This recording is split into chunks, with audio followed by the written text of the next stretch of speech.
Désormais une coutume, la journée nationale de l'excellence a été célébrée aujourd'hui, veille de la fête nationale. 78 lauréats distingués ont reçu chacun 10 millions de francs CFA, un diplôme et un trophée.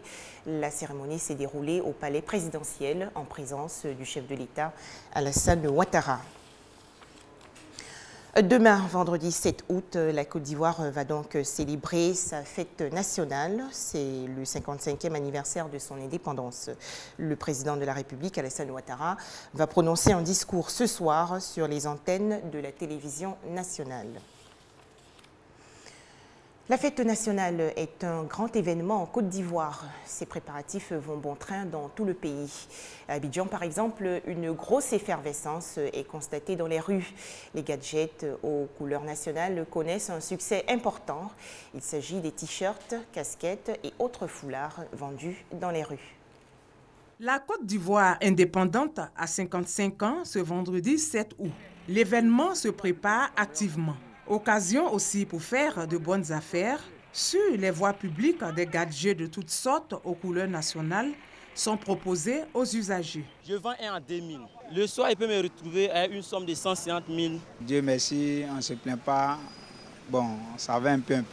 Période de vaches grasses pour certains, mais pour d'autres, la clientèle s'est fait rare. Cette année-là, on a envoyé beaucoup de drapeaux, on a pris, mais ça ne marche pas. C'est lent. Alors comme ça, on a déjà vendu plus de 6 douzaines, 7 douzaines. Vraiment, actuellement, c'est 2 douzaines d'abord. La fête de l'indépendance, un événement qu'il faut marquer. Les clients investissent donc les marchés et autres lieux pour s'offrir des gadgets. Dans notre quartier, on a un groupe de jeunes. On a décidé d'organiser une petite manifestation. Nous aussi, c'est notre manière de fêter l'indépendance. Et bien voilà, mais on veut avoir un symbole. Prouve que vraiment on est pour la Côte d'Ivoire, on est content. Par rapport à la fête nationale, je suis venu acheter les drapeaux. Par sans le drapeau, on ne sait pas qu'il y a la fête. Dans les familles, l'on prépare également la fête de l'indépendance. Un tour dans les marchés pour y faire le constat. L'heure est à l'approvisionnement. Je suis venue faire le marché pour la fête de l'indépendance. Je vais fêter avec mes voisins, mes enfants. Je suis venue pour faire quelques provisions par rapport à la fête de l'indépendance qui aura lieu demain. Nous sommes venus de Bassam. On va assister au défilé qui aura lieu demain matin à Bassam. Et puis ensuite, avec quelques amis, on va se retrouver pour partager le repas que nous allons préparer. L'anniversaire de l'indépendance de la Côte d'Ivoire, chacun marque l'événement à sa manière. C'était des précisions de Grace Kando. Au chapitre santé, le déparasitage gratuit d'environ 2000 enfants défavorisés de la commune de Yopougon. C'est une initiative de l'organisation non gouvernementale dénommée Plus de vie. Objectif, lutter contre les maladies parasitaires chez les tout-petits. Un reportage de Mamadou Kouassi. Des enfants tout heureux. Ils viennent de recevoir chacun un comprimé déparasitant. Avec ce geste, ces 2000 enfants dont l'âge varie entre 5 et 10 ans sont débarrassés de toute maladie liée au ver. L'initiative est de l'ONG Plus de vie, une organisation non gouvernementale engagée dans les actions sociales depuis 2007. Le président Soro Kolo Kyoloma et son équipe accompagnent ces enfants de familles défavorisées dans leur prise en charge médicale. L'ONG Plus de vie ne veut pas s'arrêter à la commune de Yopougon. Elle compte sillonner toutes les communes du district d'Abidjan ainsi que plusieurs villes de l'intérieur du pays. L'objectif de cette action, c'est de protéger nos enfants contre ces maladies-là qui souvent sont les causes principales de leur absence à l'école. C'est le début d'une campagne qui va nous conduire partout dans la Côte d'Ivoire où nous allons déparasiter 5000 enfants. Leur engagement est salué par les autorités communales de Yopougon, par les enfants et leurs parents. Des intervenants qui souhaitent que ces initiatives soient renforcées en vue de permettre aux enfants de vivre dans un monde meilleur. Et il faut rappeler que depuis sa création en 2007, l'ONG Plus de vie a mené plusieurs actions sociales, à savoir des opérations de vaccination gratuite contre le tétanos, des distributions de médicaments suivies de journées de consultation gratuites et de sensibilisation de la jeunesse sur le VIH-Sida. L'actualité dans la région de Gbeke, c'est la distinction de plus de 3000 femmes appartenant à diverses associations. Ces femmes développent des activités génératrices de revenus pour pourvoir aux besoins de leur famille.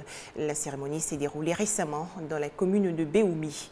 On en parle avec Kader Sogodogo de RTI Boaké. Plus de 3000 femmes venues des départements de Bouaké, Sakassou, Botro et Béomi voient leur dynamisme et leur ardeur à soutenir leur famille par le travail récompensé. Et cela grâce à la Fondation Sacré-Cœur Missionnaire de la Charité, une ONG qui privilégie l'assistance aux démunis, aux orphelins, aux femmes, aux jeunes et aux enfants. Selon la présidente, la cérémonie de Béomi cadre bien avec la lutte contre la pauvreté chez la femme rurale. Nous avons voulu vraiment faire un point d'honneur à célébrer la maman dans le monde rural pour lui montrer aussi qu'elle est même tout aussi importante que les mamans en milieu urbain, sinon plus, puisqu'elle tient le grenier en même temps qu'elle s'occupe de l'éducation de la communauté. Outre le soutien aux femmes rurales, la Fondation Sacré-Cœur Missionnaire de la Charité a initié une audience foraine pour permettre à 3000 enfants d'avoir leur jugement supplétif. Les bénéficiaires ont pu entrer en possession du précieux document. La cérémonie a été ponctuée par des danses, une remise de cadeaux et un concours de la plus belle nourrice.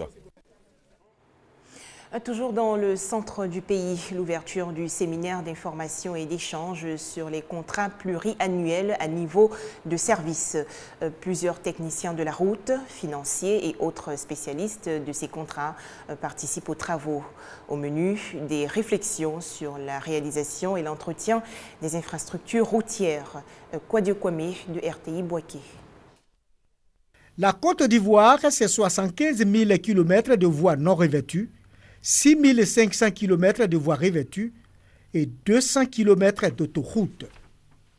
Par le passé, la Côte d'Ivoire disposait d'un meilleur réseau routier en Afrique. Aujourd'hui, 30% de nos routes sont en bon état, contre 70% en état de dégradation, selon le ministère des Infrastructures économiques. Les services territoriaux des travaux publics ont disparu. Il faut donc quelqu'un qui puisse suivre, qui puisse dire cette route est en train de se dégrader, il faut intervenir. Le séminaire d'information et d'échange sur les contrats pluriannuels à niveau de service est d'intérêt en ce qu'il servira de modèle à la Côte d'Ivoire. C'est une forme de gestion de l'entretien routier qui confère à l'entreprise un contrat pendant plusieurs années pour que cette entreprise soit responsable de la qualité du travail, aussi bien lors de la construction, de la réhabilitation et de la maintenance. Pour la réalisation des routes et garantir leur état physique, afin de satisfaire les usagers, les participants passeront en revue plusieurs sous-thèmes dont programmation et élaboration des contrats d'entretien routier, lignes caractéristiques d'un dossier d'appel d'offres. Le directeur de cabinet du ministère des Infrastructures économiques s'est appesanti sur l'état des routes, la mobilisation des ressources pour l'entretien routier et l'intérêt à engager notre pays à exploiter cette voie dans ce contexte actuel. Le concept doit être vu sous tous ses angles. Je voudrais vous demander également d'analyser la problématique de la catégorisation des entreprises qui, à mon sens, va de pair avec cette forme de contractualisation. Les pays de l'Interland, dont le Burkina Faso et le Mali, prennent part à cette rencontre. Le village de Kanankono, dans la région du Hambol, fait un grand pas en avant. En effet, la voie reliant cette localité à la commune de Fronan a été reprofilée. Elle est désormais praticable par tous.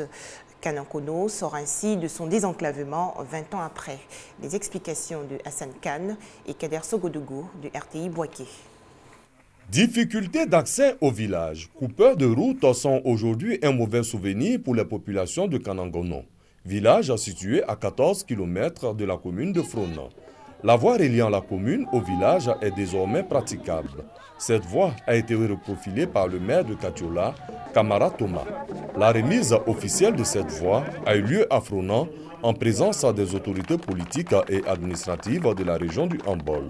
Dans le village de Kanankono, les populations ont tenu à remercier le bienfaiteur, notamment les jeunes, pour qui leurs productions agricoles vont pouvoir sortir facilement.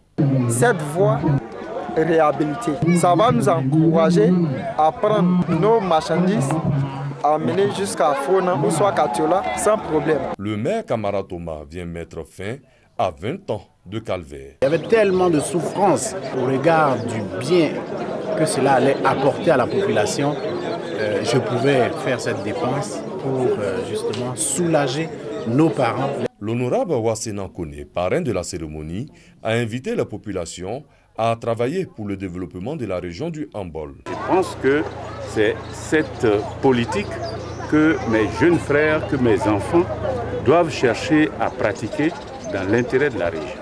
Après le repos-village de la voie de Kanangonon, les populations souhaitent la finition de la maternité du village ainsi que l'extension du réseau électrique.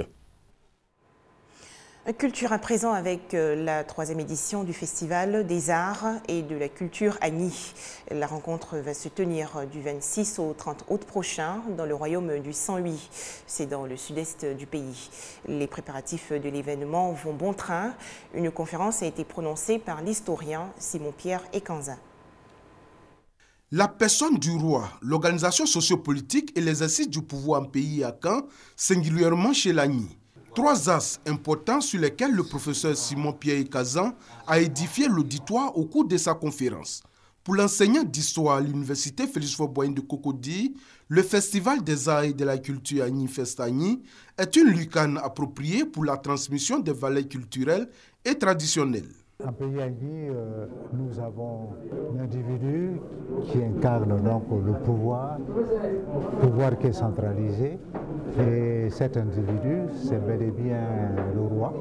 Il est doué d'une certaine force qu'on appelle le Toumi. Le Festagny se veut un rendez-vous itinérant. Ainsi, après le Moronou l'Indénié, c'est le royaume d'Issanvi qui accueillera la 3e édition du dit festival au mois d'août. C'est la culture du Sud-Koumoé que nous allons tenter de mettre en valeur, mais essentiellement et particulièrement la culture du peuple Agny-Sanvi. C'est pour cela que le festival va se retrouver à Krényabo. Pour nous, c'est une occasion rêvée de faire la démonstration de cette grande culture Agny-Sanvi. Nous allons avec beaucoup de fierté et beaucoup de plaisir accueillir Festagny. Et je vous donne rendez-vous dans le Saint-Louis, particulièrement, mais même par extension dans tout le Sud-Koumoé. Les organisateurs ont initié à l'occasion de cette 3e édition du Festagny une caravane pour sensibiliser les populations sur les notions de paix et de cohésion sociale. Un reportage de Herman Niamien et Issa Yeo. L'opposition congolaise prépare une manifestation massive le 15 septembre prochain à Kinshasa. Elle veut ainsi dénoncer toute tentative de maintenir le président Joseph Kabila au pouvoir après 2016, alors qu'il ne peut briguer un 3e mandat. L'Égypte a inauguré aujourd'hui l'élargissement du canal de Suez pour tenter de relancer son économie affaiblie depuis la révolte de 2011 qui a chassé Hosni Moubarak du pouvoir. Le canal de Suez, ouvert en 1869, relie la mer Rouge et la mer Méditerranée. Le Japon, lui, célèbre aujourd'hui le 70e anniversaire du bombardement nucléaire de Hiroshima. Cette bombe atomique lancée le 6 août 1945 a conduit à la capitulation du Japon et à la fin de la Seconde Guerre mondiale. Des milliers de personnes ont rendu hommage aux 140 000 morts. Et c'est la fin de cette édition. Vous connaissez désormais le programme. On se retrouve demain, sans faute, à 19h30.